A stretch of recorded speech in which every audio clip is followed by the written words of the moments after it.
Sarah Chen stared at her reflection in the bathroom mirror, wondering why she had agreed to this blind date. Her friend Maya had been persistent for weeks, claiming that Derek was perfect for her. A successful businessman, charming and supposedly single for all the right reasons. Sarah adjusted her black dress one more time and grabbed her purse. The restaurant Maya had chosen was upscale, the kind of place where people whispered instead of talked. Sarah arrived 15 minutes early, a habit that had served her well in her career as a forensic accountant. She chose a table near the window, positioning herself where she could see the entire restaurant. Derek arrived exactly on time, and Sarah had to admit Maya hadn't lied about his looks. Tall, well-dressed, with an easy smile that seemed genuine, he approached her table with confidence, extending his hand in greeting. "Sarah, I presume? I'm Derek. Maya has told me wonderful things about you." His handshake was firm, his eyes making direct contact. So far, so good. They settled into conversation easily. Derek asked thoughtful questions about her work, seeming genuinely interested when she explained how she tracked financial irregularities for law enforcement agencies. He shared stories about his import business, traveling frequently between Earth and the outer colonies. The shipping lanes to Kepler Station have become particularly profitable, Derek mentioned casually while cutting his steak. Though the increased pirate activity has made insurance costs skyrocket. Sarah nodded, though something about his tone felt rehearsed. She had developed a keen sense for when people were performing rather than simply talking. Years of interviewing suspects and witnesses had taught her to read the subtle signs. Must be challenging. Dealing with all those regulations across different systems, Sarah said, testing the waters. Derek's smile faltered for just a fraction of a second. "Oh, you know how it is. Bureaucrats love their paperwork no matter what planet you're on." The comment was generic, the kind of thing someone might say if they didn't actually know much about interplanetary trade regulations. Sarah's instincts, finely tuned from years of detecting financial fraud, began to whisper warnings. As the evening progressed, Derek's stories became more elaborate. He spoke of narrow escapes from asteroid storms, of closing deals with wealthy merchants on distant worlds, of the luxurious life he had built for himself. Each story was perfectly crafted, too perfect perhaps. "I have a confession," Derek said as they finished dessert. "I looked you up before tonight. Maya mentioned you work in forensics, and I was curious about what exactly that entailed." Sarah raised an eyebrow. "And what did you discover?" "That you're incredibly good at finding things people would rather keep hidden." His smile was warm, but there was something else in his eyes now. "Something calculating, it's just numbers and patterns," Sarah replied modestly. "Follow the money trail long enough and you usually find what you're looking for." "Fascinating work. I imagine you've uncovered some interesting secrets over the years." The way he said it made Sarah's skin crawl slightly. This wasn't idle curiosity about her job. This felt like fishing, like he was looking for specific information. "Mostly just tax evasion and insurance fraud," she said carefully. "Nothing too exciting." Derek leaned forward slightly. "Maya mentioned you worked on that big case last year. The one involving the mining consortium?" Sarah's blood ran cold. Maya didn't know about the mining consortium case. It had been classified, part of an ongoing investigation into a massive money laundering operation that spanned multiple star systems. The only people who knew about her involvement were her supervisor, the federal agents she worked with, and the targets of the investigation. "I'm not sure what you mean," Sarah said, keeping her voice level. "Oh, come now. Don't be modest. Taking down an operation that large must have felt incredible." Sarah's mind raced. How could Derek know about the case? And why was he pushing so hard to get her to talk about it? She glanced around the restaurant, suddenly hyper-aware of her surroundings. 2 tables over, a man in a gray suit was reading a menu but hadn't ordered anything. By the bar, a woman with short red hair was nursing the same drink she'd had when Sarah arrived. "I think you have me confused with someone else," Sarah said, reaching for her purse. "This has been lovely, but I should probably head home." Derek's hand shot out, covering hers on the table. His grip was firm, not quite painful, but definitely restraining. "Please don't leave yet. We're just getting to know each other." "Let go of my hand, Derek." "I'm afraid that's not going to happen, Sarah. You see, you've made some very powerful people very unhappy." "The mining consortium case? You cost them a lot of money. They'd like to have a conversation with you about that." Sarah's training kicked in. She had taken self-defense classes, partly because her job sometimes put her in contact with dangerous people. She twisted her wrist sharply, breaking Derek's grip, and stood up quickly. "Help," she called out, but her voice seemed to disappear in the ambient noise of the restaurant. Looking around, she realized the other diners weren't paying attention. In fact, they seemed oddly oblivious to what was happening.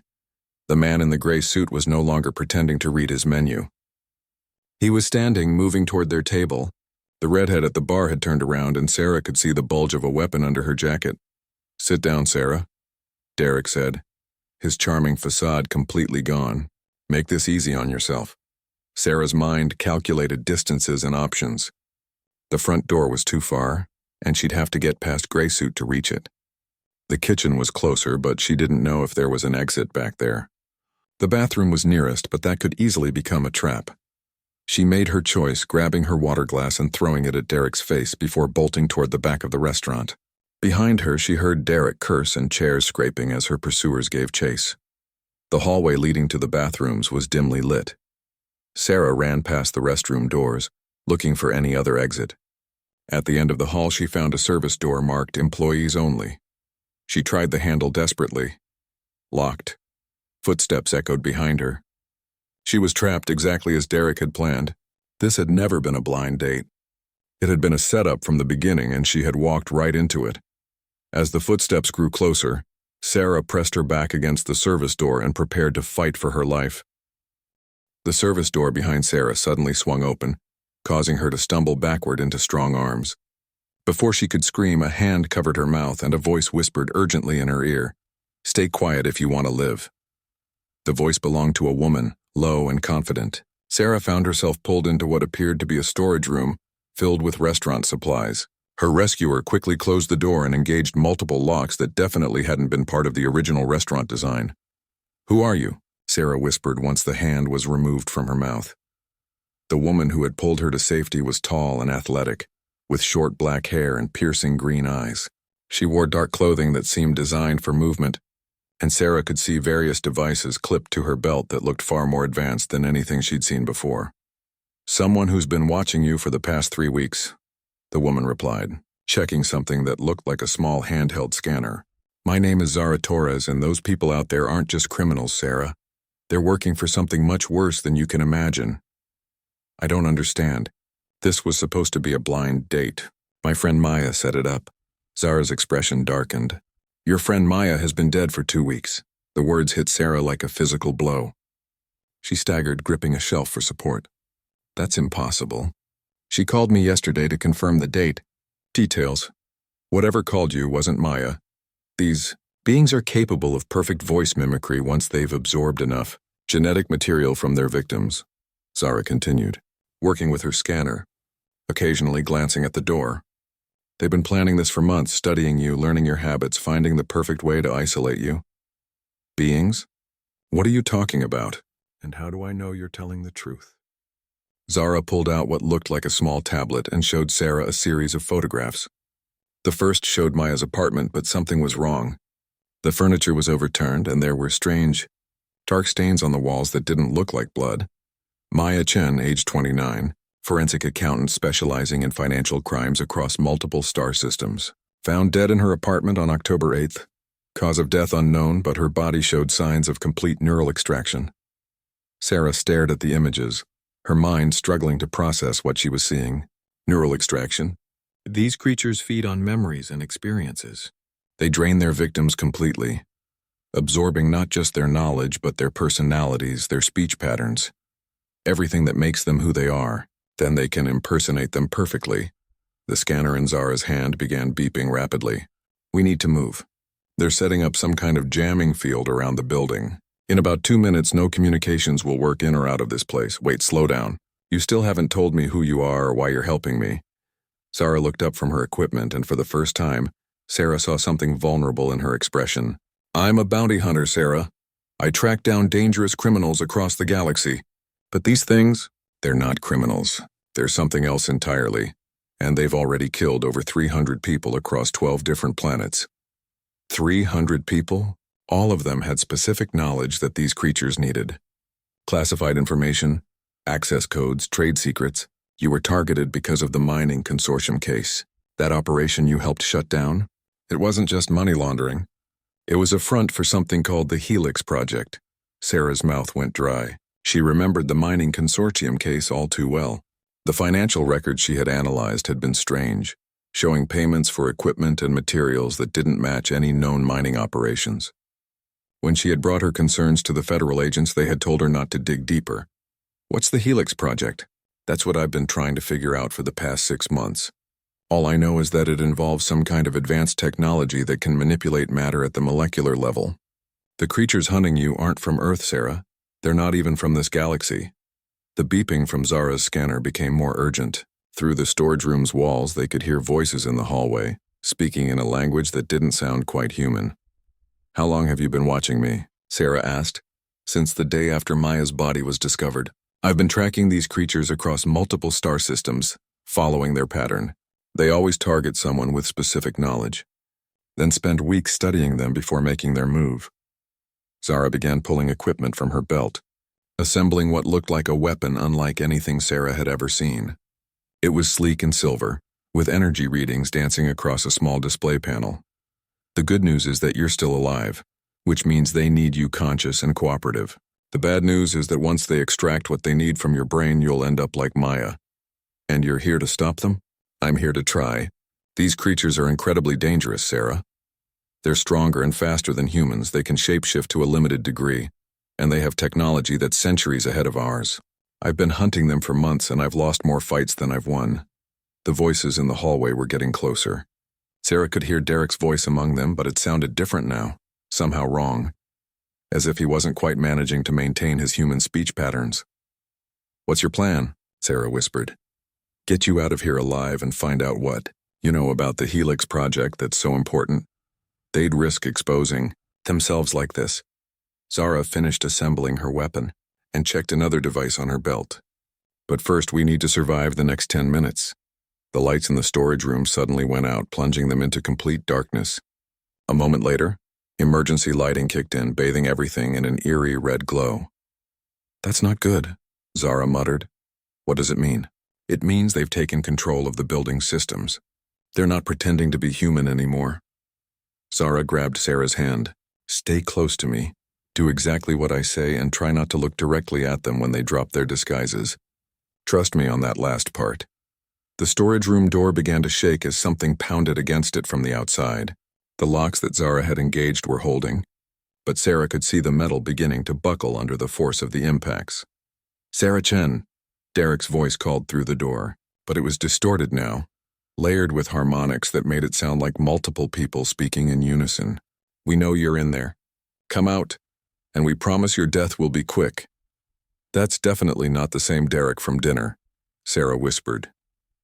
Zara was working on something at the back wall of the storage room, her hands moving quickly over what appeared to be a hidden panel. The building's blueprints showed a service tunnel that connects to the storm drain system. "If I can get this access panel open, we can escape through the underground." The pounding on the door intensified, and Sarah could hear the sound of metal tearing. Whatever was outside was incredibly strong. "Hurry," Sarah urged. "Almost got it," Zara replied. "Sarah, I need you to understand something. What you're about to see tonight, what you're going to learn about the universe, is going to change everything you thought you knew about humanity's place in the galaxy."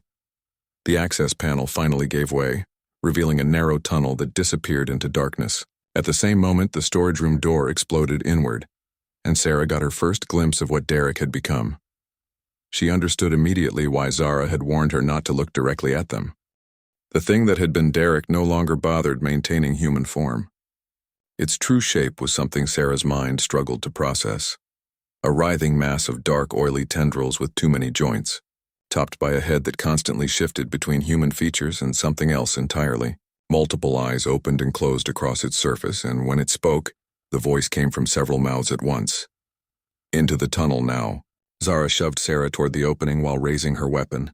A beam of brilliant blue energy lanced out, striking the creature's center mass.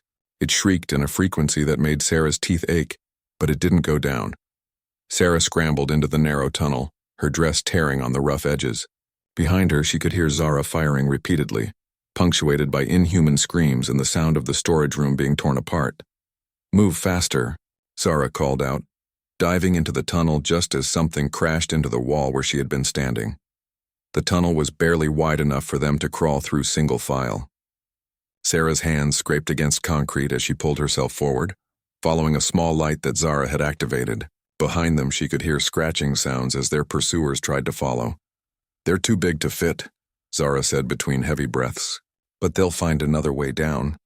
These things are incredibly persistent." After what felt like hours but was probably only minutes, they emerged into a larger storm drain tunnel. Sarah collapsed against the curved wall, her elegant dress now ruined, her hands bleeding from scrapes. "Maya's really dead?" she asked, the reality finally sinking in. Zara nodded grimly. "I'm sorry. I know you were close friends." Sarah wiped tears from her eyes, anger beginning to replace shock.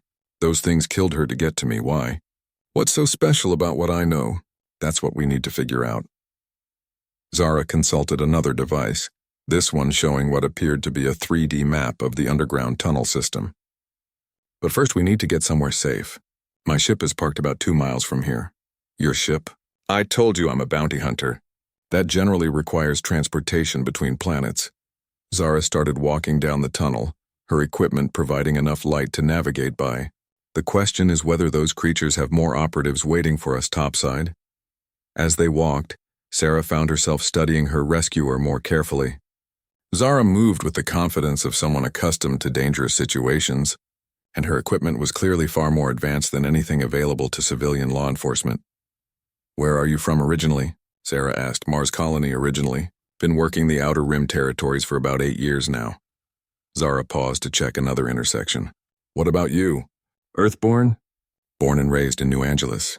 Never been off planet until this job required it." Sarah stepped carefully around a puddle that might have been water. "I've been thinking about the mining consortium case. There were some irregularities in the financial records that my supervisor told me to ignore."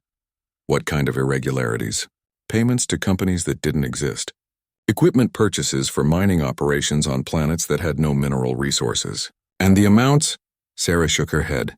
"We're talking about trillions of credits moving through accounts that should have been flagged by every financial monitoring system in the galaxy." Zara stopped walking.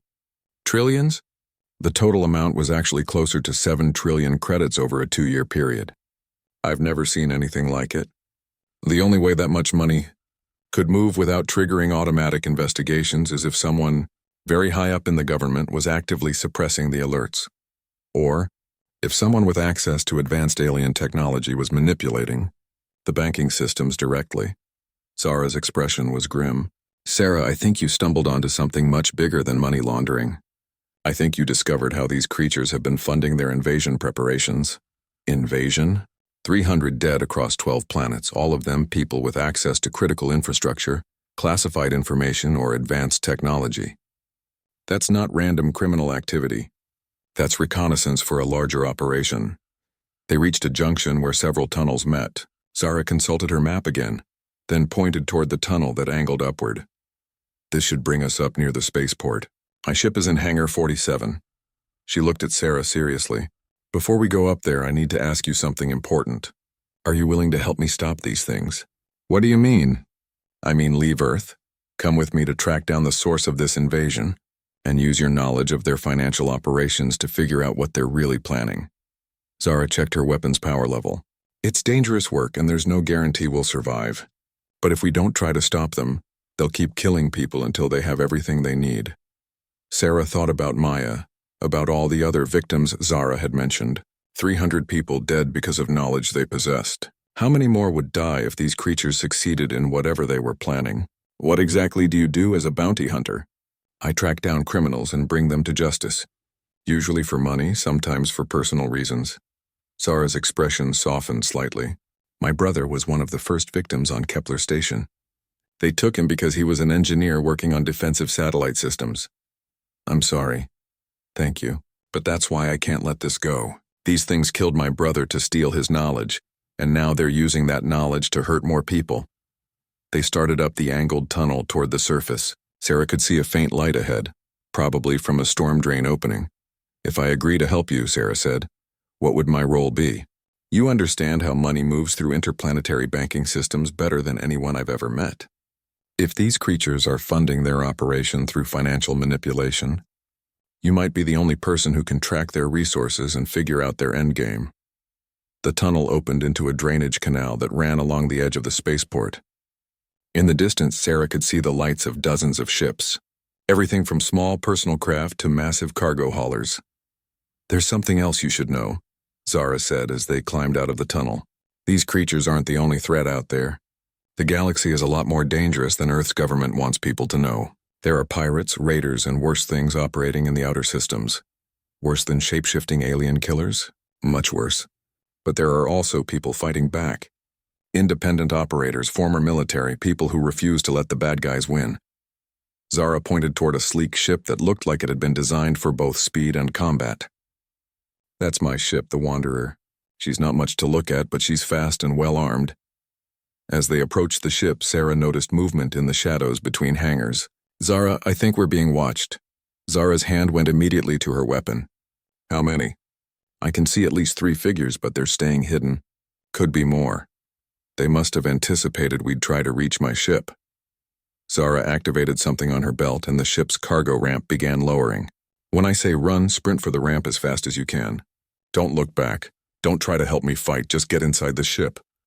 The shadows between the hangars began moving more purposefully, converging on their position. Sarah could see that the figures weren't bothering to maintain human appearance anymore. "How many of these things are there?" Sarah whispered. "More than I thought," Zara replied. "Sarah, whatever happens next, remember that humans are stronger than these creatures think we are. We might not have their technology or their physical advantages, but we have something they can't understand or duplicate." "What's that?" "The willingness to sacrifice everything to protect the people we care about." The creatures emerged from the shadows, moving with inhuman speed toward the ship. Zara raised her weapon, but Sarah could see they were outnumbered at least 4-1. "Run!" Zara shouted, opening fire.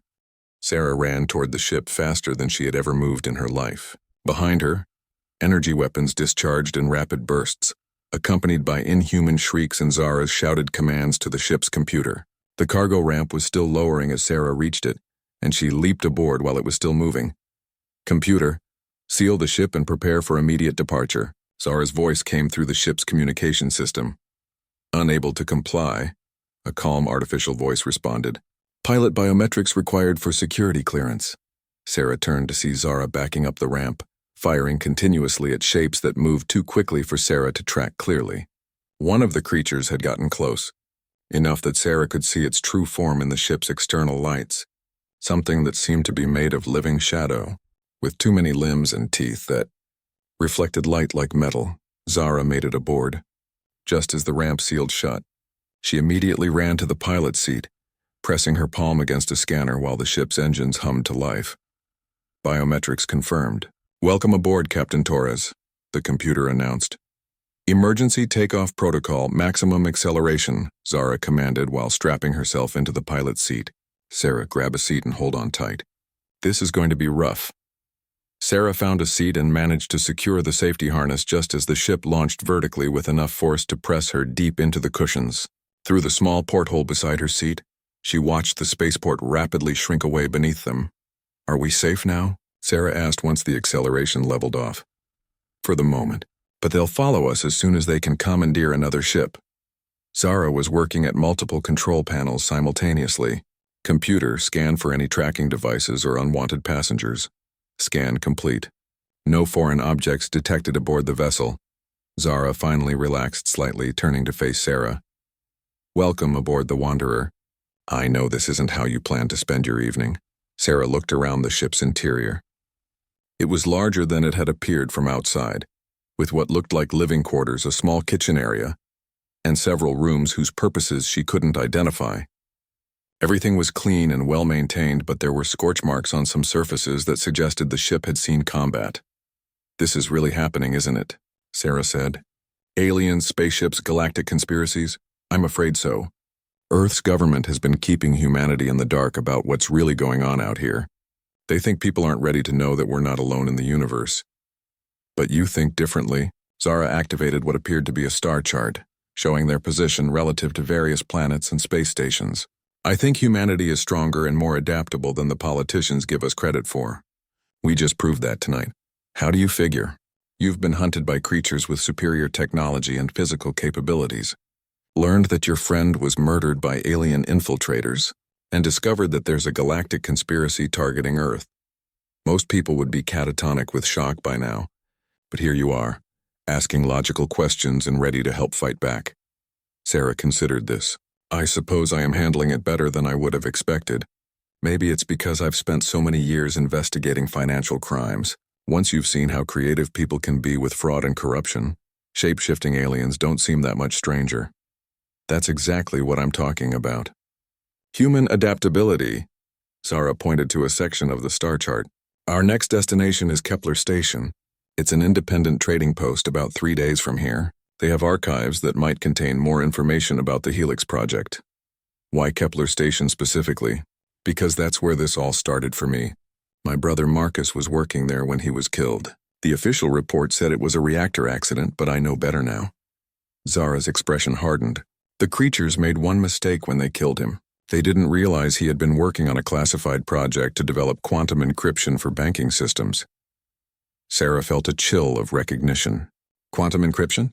That would make financial transactions virtually untraceable. Exactly. If someone could crack or control quantum encryption, they could manipulate financial systems across the entire galaxy without leaving any evidence.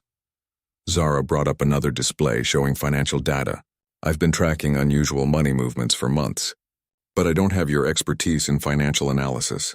Sarah studied the data, her professional instincts kicking in despite the surreal circumstances. These patterns? They're similar to what I saw in the mining consortium case, but much more sophisticated. Someone is moving enormous amounts of money through accounts that shouldn't exist. How much money are we talking about? Based on these fragments, I'd estimate at least 50 trillion credits over the past year. That's enough to buy entire planetary defense systems or fund the construction of a massive fleet. Zara whistled low. 50 trillion credits. That's more than the gross domestic product of most star systems. The scary part is how well hidden it is. Whoever is doing this has access to the core banking protocols of every major financial institution in human space. Sarah continued analyzing the data. Wait, there's something else here. These transaction timestamps, they're not random. What do you mean? The timing follows a pattern. Large transfers happen in coordinated waves, always preceding major political or military events by exactly 72 hours. Sarah felt her blood run cold as the implications sank in. Zara, I don't think this is just funding an invasion. I think they're manipulating human governments and military forces through targeted economic pressure. They're controlling our leaders through financial warfare. Think about it. If you can crash a planet's economy or bankrupt its defense contractors at will, you don't need to fight their military. You can force them to surrender or even switch sides without firing a shot. Zara was quiet for a moment, processing this information. That would explain why some planetary governments have been making increasingly isolationist policies lately. They're being economically coerced. The ship's communication system chimed, indicating an incoming message. This is Kepler Station Control calling unregistered vessel on approach Vector 7. Please transmit identification codes and state your business. Zara activated the communication system. Kepler Station Control. This is Captain Torres aboard the independent vessel Wanderer, requesting permission to dock for resupply and information exchange. Captain Torres, you are cleared for docking at Port 12. Be advised that we have reports of increased pirate activity in this system. Recommend you keep your weapon systems online. Acknowledged, Station Control. Wanderer out. Zara turned to Sarah. We'll be at Kepler Station in about 6 hours. That gives us time to plan our next move and for you to analyze more of this financial data. Zara, I have to ask something. Why are you really doing this? You're risking your life to stop these creatures, but you could probably make a comfortable living as a bounty hunter without getting involved in galactic conspiracies. Zara was quiet for a moment, staring out at the stars, because someone has to. The creatures that killed Marcus, they didn't just take his life. They stole his memories, his knowledge, everything that made him who he was. Then they used that stolen knowledge to hurt more people. And you think we can stop them? I think we have to try. Humans have something these creatures don't understand. We form connections with each other that go beyond mere survival. We sacrifice for people we care about, even people we've never met. Zara looked at Sarah directly. You didn't have to come with me tonight. You could have tried to disappear, change your identity, hide somewhere they'd never find you. But instead you chose to help me stop them. Sarah realized that Zara was right. When faced with the choice between running away and fighting back, she had chosen to fight. Not because she was particularly brave, but because the alternative was unacceptable. So what's our plan when we reach Kepler Station? We find out everything we can about the Helix project and use your financial analysis skills to track down the source of their funding. If we can disrupt their economic operations, we might be able to slow down whatever they're planning. And after that? Zara smiled grimly. After that, we take the fight to them. It's time these creatures learned that humanity doesn't surrender easily. As the Wanderer continued toward Kepler Station, Sarah found herself looking forward to the challenge ahead. For the first time in her life, her skills were being used for something more important than prosecuting tax evaders and insurance fraudsters. She was part of something that could save lives across the galaxy. The universe was much more dangerous than she had ever imagined, but it was also full of people like Zara, who refused to give up in the face of overwhelming odds. That gave her hope. Kepler Station hung in space like a massive metal flower, its multiple arms extending outward from a central hub. Each arm contained docking ports, living quarters, and various commercial facilities. As the Wanderer approached, Sarah could see ships of every size and design coming and going from the station's ports. "It's bigger than I expected," Sarah said, watching through the viewport as they maneuvered toward their assigned docking port. Kepler Station is one of the largest independent trading posts in this sector, Zara explained while working the docking controls. No single government controls it, which makes it a haven for people who prefer to operate outside official channels. People like bounty hunters? Among others. You'll meet traders, smugglers, information brokers, mercenaries, and refugees from a dozen different star systems. Most of them are decent people just trying to make a living, but some... Zara paused as the ship settled into its docking cradle. Some are the kind of people who would sell their own mothers for the right price. They gathered their equipment and made their way through the ship's airlock onto the station. The first thing Sarah noticed was the smell, a mixture of recycled air, cooking food, and industrial lubricants that somehow wasn't unpleasant. The second thing she noticed was the noise, hundreds of conversations in dozens of languages, the hum of machinery, and the occasional announcement over the station's communication system. "Stay close," Zara advised as they walked through the main concourse. First-time visitors sometimes get overwhelmed by the crowds. Sarah looked around in amazement. She had never seen such diversity of people in one place.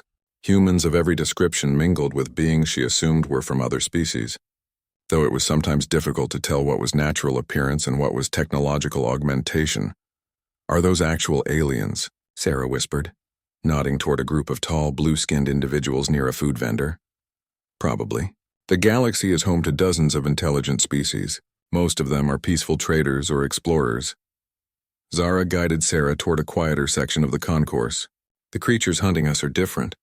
They're not interested in trade or exploration. They're parasites." They entered what appeared to be an information center staffed by a heavy-set human woman with elaborate tattoos covering both arms. "Zara Torres," the woman called out. "I heard you were dead." "Greatly exaggerated, Mika. I need access to your archived files about incidents 6 months ago." Mika's expression became more serious. "That's going to cost you. Information about those incidents has been very expensive lately. Lots of people asking questions they shouldn't be asking." "What kind of people?" "The kind who pay well and don't take no for an answer." Mika glanced around nervously. "Look, Zara, I like you, but I've got a business to run and a family to feed.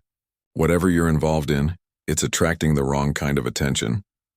Zara placed a credit chip on the counter. "Double your usual rate, and we never had this conversation." Mika looked at the credit chip, then at Zara and Sarah. "Who's your friend?" "Someone who might be able to make sense of financial records that are too complex for the rest of us." After a moment's hesitation, Mika palmed the credit chip and gestured for them to follow her into a back room lined with data storage units. "What exactly are you looking for?" Mika asked while activating one of the storage units. "Anything related to the Helix project or unusual deaths among people with access to classified information," Sarah said. Mika stopped what she was doing and stared at Sarah. "You really don't know what you're getting into, do you? Explain it to me." The Helix project was supposed to be a secret research program. Officially, it never existed. Unofficially, it was developing technology that could manipulate matter at the molecular level. The applications were supposed to be revolutionary, Instant terraforming, perfect resource extraction, that sort of thing. But something went wrong? Zara prompted. Something went very wrong. About a year ago, researchers started dying in suspicious accidents, always people who had direct access to the project data. The official investigations found nothing unusual, but Mika activated a holographic display showing personnel records. Look at the pattern. Sarah studied the information, her analytical mind immediately picking up on the details that others might miss. The deaths weren't random. They targeted specific types of knowledge. Exactly. First, they went after the theoretical physicists who understood how the technology worked. Then the engineers who knew how to build it. Finally, the security specialists who knew how to protect it. They were systematically acquiring every aspect of the technology, Zara realized.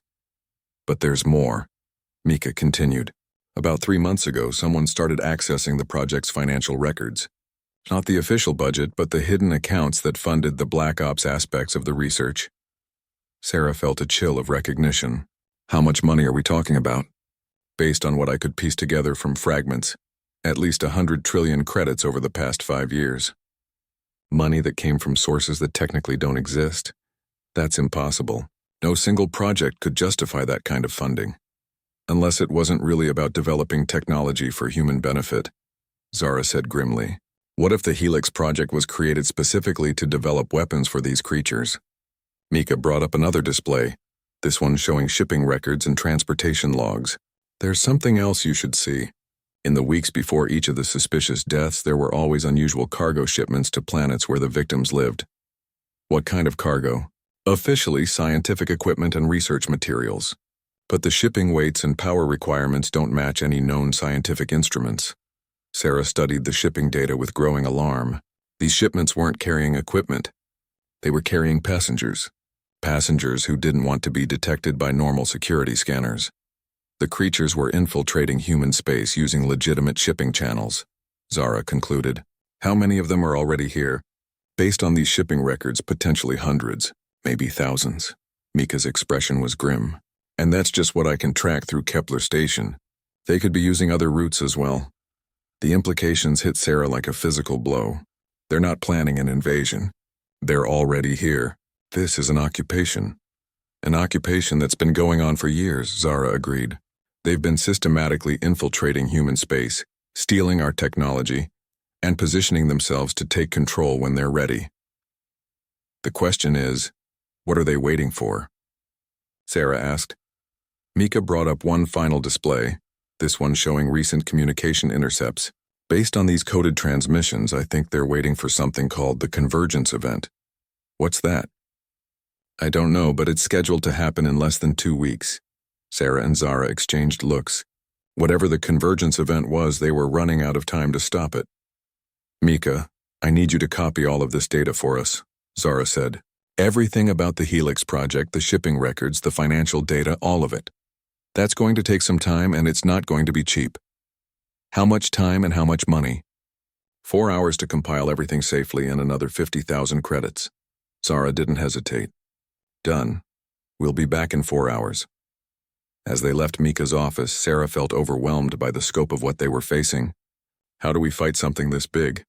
They have superior technology, unlimited funding, and they've been planning this for years. The same way humans have always fought impossible odds, Zara replied. We find their weakness and we exploit it. What weakness? They seem to have thought of everything. Not everything. They made one critical error. Zara's smile was predatory. They underestimated human stubbornness. When we decide to fight, we don't quit until we win or die trying. As they walked through the station's corridors, Sarah found herself thinking about the financial data they had uncovered. There was something about the patterns that bothered her, something she couldn't quite identify yet. Zara, I need to study those financial records more carefully. There's something there, some pattern that might tell us what they're really planning. We have 4 hours before Mika has everything ready. Let's find somewhere quiet where you can work. They made their way to a small cafe in one of the quieter sections of the station. As Sarah began analyzing the data on Zara's portable computer, she gradually became aware that they were being watched. Don't look around, she said quietly. But I think we have company. Zara's hand moved casually to her weapon. How many? At least 3 that I can see. They're trying to look like ordinary station residents, but they're positioned to cover all the exits. Time to go, Zara said, standing up casually. The back exit through the kitchen. As they moved toward the rear of the cafe, Sarah realized that their pursuit had followed them across interstellar space. The creatures weren't going to give up easily. The question was whether she and Zara could stay ahead of them long enough to uncover the truth about the convergence event. Sarah and Zara slipped through the cafe's kitchen, past startled cooks and servers who were too busy to pay much attention to them. They emerged into a service corridor that ran behind the shops and restaurants in this section of the station. This way, Zara whispered, leading Sarah down a series of maintenance passages that seemed designed more for machinery than people. There's a security office about 200 meters ahead. If we can reach it, we can contact station security. Will they help us? Depends on how much the creatures are paying them not to. Zara checked her scanner. I'm reading at least 6 heat signatures following us. They're not even trying to be subtle anymore. They reached a junction where several passages met. Zara consulted her scanner again, then frowned. That's not good. They've got us surrounded. What do we do? Something they won't expect. Zara pulled out her weapon and checked its power level. Sarah, I need you to understand something. These creatures are stronger and faster than humans, but they have one significant weakness. What's that? They're individuals. They don't work well as a team because they're fundamentally selfish. Each one wants to be the one who captures you, which means they'll compete with each other instead of coordinating properly. How does that help us? Watch and learn. Zara activated her comm unit. This is Captain Torres to any creature within range. I know you can hear this. I have Sarah Chen, and I'm willing to negotiate. Sarah stared at Zara in shock. What are you doing? Trust me, Zara whispered, then spoke louder. But I'll only deal with one of you. Send your leader to Junction 7 Alpha and send him alone. Any attempt to surround us or bring backup, and I'll kill Sarah Chen rather than let you have her. You're using me as bait? I'm using their greed against them. Zara positioned herself where she could watch multiple approaches to their location. These creatures have been competing for months to be the one who brings you in. None of them will want to share the credit. They waited in tense silence for several minutes. Then Sarah heard footsteps approaching from the main passage. A figure emerged from the shadows, another human-looking individual. But this one wasn't bothering to maintain the pretense completely. Its movements were too fluid, its proportions slightly wrong. Captain Torres, the creature said in a voice that sounded like multiple people speaking in near-perfect unison. We meet at last. You know who I am. We know everything about you. Zara Torres, age 31, former colonial security officer, currently operating as an unlicensed bounty hunter. Your brother Marcus Torres was eliminated 6 months ago when he stumbled upon information he should not have possessed. Zara's grip on her weapon tightened, but her voice remained steady. And you are?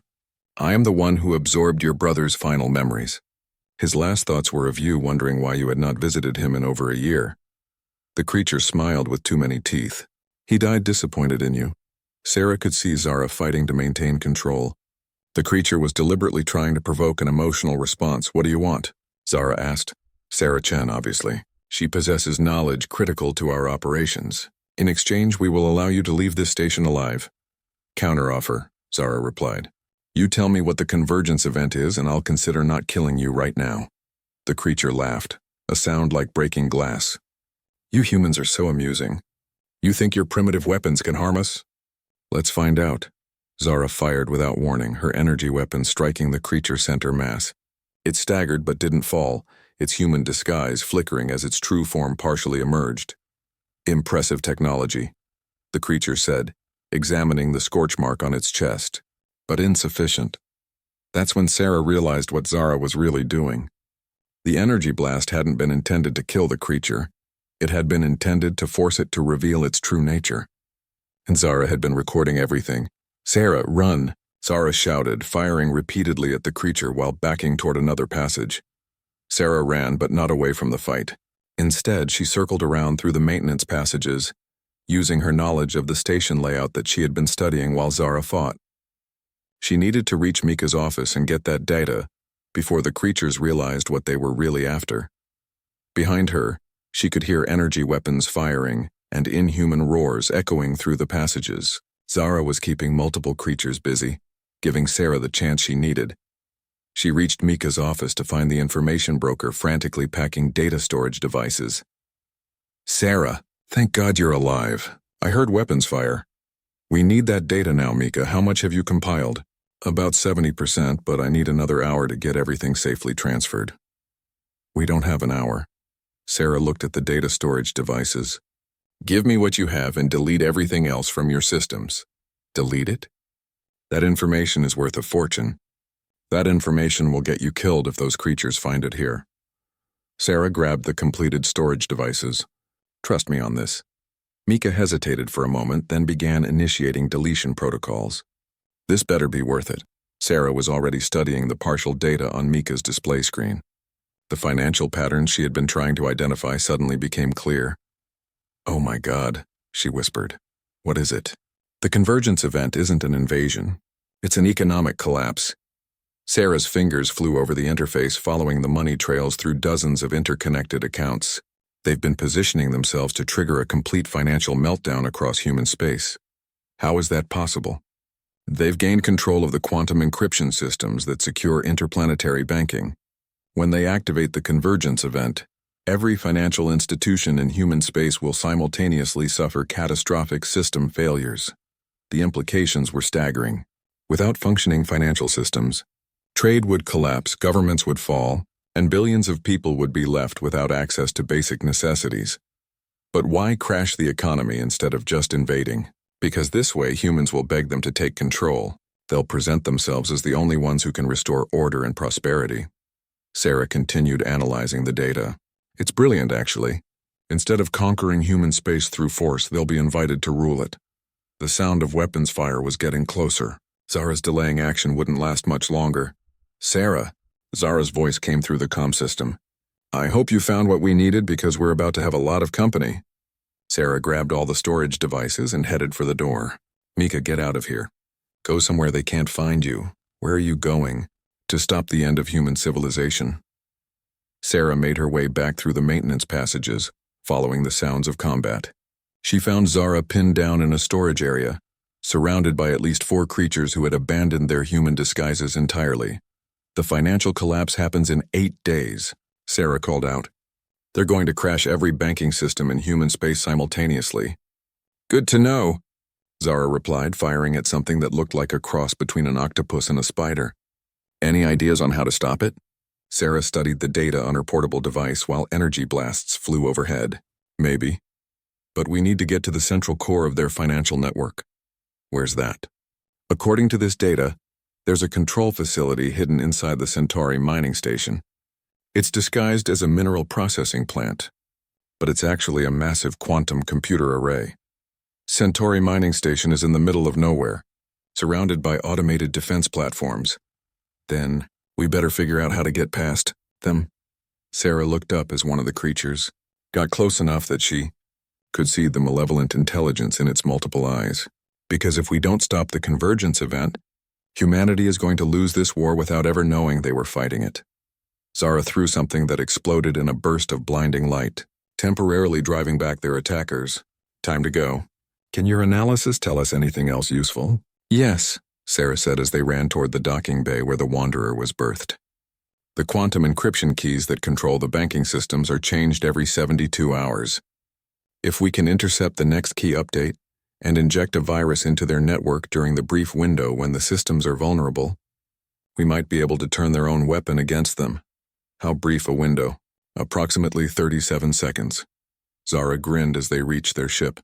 "I love a challenge."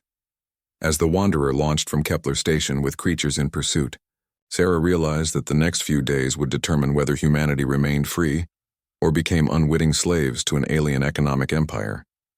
The odds were terrible, but she was beginning to understand what Zara meant about human stubbornness. They weren't going to give up no matter how impossible the situation seemed. The journey to Centauri mining station took 3 days, during which Sarah worked almost continuously on cracking the quantum encryption protocols. The Wanderer's computer systems were impressive for a bounty hunter's ship, but they were still barely adequate for the kind of advanced cryptographic analysis she needed to perform. "Any progress?" Zara asked, bringing Sarah another cup of coffee. "Some. I've identified the core algorithm they're using, but it's unlike anything in human databases. Sarah rubbed her tired eyes. It's almost like they designed it specifically to be incomprehensible to human mathematicians. Maybe they did. These creatures have had access to human research for months. They would know exactly what our weaknesses are. Sarah nodded, then suddenly sat up straighter. That's it. Zara, what if I've been approaching this wrong? What if instead of trying to break their encryption, we use their own arrogance against them? How do you mean? They designed this system to be incomprehensible to humans, right? But what if we don't try to understand it? What if we just copy their own commands back to them at exactly the right moment? Sarah began typing rapidly, her fatigue forgotten in the excitement of a potential breakthrough. Look at this. Every quantum encryption key update follows the same basic pattern. If I can record one complete key exchange and then replay it with slight modifications, you could fool their system into accepting a corrupted key? Better than that, I could fool their system into distributing a key that looks legitimate, but actually gives us administrative access to their entire financial network. Zara studied the data flowing across Sarah's screen. How long do we have to implement this? The next key update happens in 18 hours, but we need to be physically present at the Centauri facility to intercept the transmission and inject our modified version. That's going to be a problem. Centauri Mining Station is one of the most heavily defended facilities in this sector. Even if it wasn't controlled by hostile aliens, getting inside would be nearly impossible. Sarah brought up the station's specifications on the main display. Centauri Mining Station was massive, a complex of interconnected modules designed to process minerals from the nearby asteroid belt. According to the official records, it employed over 10,000 people and operated around the clock. What if we don't try to sneak in? Sarah suggested. What if we go in through the front door? Explain. According to the shipping records I analyzed, the station receives supply deliveries every day. Food, equipment, replacement parts, everything needed to keep a mining operation running. You want to smuggle ourselves aboard a supply ship? I want to become a supply ship. The Wanderer is about the right size, and with some modifications to the external appearance, we could probably pass for a legitimate cargo hauler. Zara considered this. It's risky. If they scan us too closely, they'll detect our weapons and realize we're not what we appear to be. But if it works, we'll be inside their facility with all our equipment intact. And if it doesn't work, we'll be captured or killed before we can warn anyone about the convergence event. Sarah looked at Zara seriously. I know I'm asking you to risk your life based on a plan I came up with in the last 5 minutes. If you think it's too dangerous, I think it's exactly the kind of crazy plan that might actually work. Zara activated the ship's communication system. Computer, display current inventory of external hull modifications. External hull modifications available, emergency patches, temporary sensor arrays, and cosmetic paneling for undercover operations. Cosmetic paneling? I told you I'm a bounty hunter. Sometimes the job requires looking like something you're not. Zara was already moving toward the cargo bay. Help me with these panels. We have about 6 hours to turn the Wanderer into a convincing cargo hauler. Working together, they modified the ship's external appearance, adding fake cargo pods and changing the hull markings to match those of a legitimate shipping company. Sarah used her financial analysis skills to create a complete false identity for their ship, including shipping manifests, insurance records, and payment authorizations. This is actually fun, Sarah said as she put the finishing touches on their fake cargo documentation. I never realized how much criminal skills overlap with legitimate accounting. That's because most criminals are really just accountants who decided to work for the wrong team. Zara replied while testing their modified communication array. Ready to see if our disguise works? They approached Centauri Mining Station using standard commercial traffic lanes, broadcasting the identification code Sarah had created. The station was even more massive up close. A sprawling complex of industrial modules connected by transport tubes and docking arms. Centauri Mining Station Control. This is cargo hauler Blue Star requesting permission to dock. Zara transmitted using a fake accent that made her sound like a tired freight pilot. Blue Star, transmit your cargo manifest and stand by for security scan. Sarah held her breath as their fake documentation was transmitted. If the creatures had improved the station's security systems beyond standard commercial protocols, their deception would be discovered immediately. Blue Star, you are cleared for docking at Cargo Bay 7. Follow the guidance beacons and maintain standard approach speed. Acknowledged Control. Blue Star following guidance beacons to Cargo Bay 7. As they maneuvered toward the docking bay, Sarah studied the station's layout through the viewport. The quantum computer array should be in the central core, probably disguised as the main mineral processing facility. How do we get there without arousing suspicion? We become maintenance workers. Every facility this size needs constant repairs and system updates. Sarah had been studying the station's personnel records. According to these files, they have over 300 maintenance staff working different shifts. 2 more won't be noticed if we're careful.